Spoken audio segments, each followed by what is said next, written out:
Тарас Григорович Шевченко у тієї Катерини. У тієї Катерини хата на помості, із славного Запорожжя наїхали гості. Один Семен босий, другий Іван голий, третій славний Довиченко, Іван Ярошенко. З'їздили ми в Польщу і всю Україну, а не бачили такої, як се Катерина. Один каже: брате, якби я багатий, то отдав би все золото оцій Катерині за 1 годину. Другий каже: друже, якби я був дужий, то отдав би всю силу за 1 годину оцій Катерині. Третій каже: діти, нема того в світі, чого б мені не зробити для цієї Катерини за 1 годину. Катерина задумалась і третьому каже: єсть у мене брат єдиний, у неволі вражій, у Криму десь пропадає.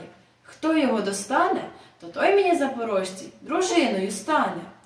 Разом повставали, коней повсідали. Поїхали визволяти Катериного брата. Один утопився у Дніпровім гирлі, другої в Козлові на кіл посадили. Третій Іван Ярошенко, славний Вдовиченко, з лютої неволі із Бахчисараю брата визволяє.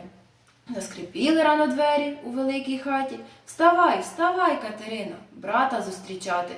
Катерина подивилась та й заголосила: це не мій брат, це мій милий, я тебе дурила. Одурила?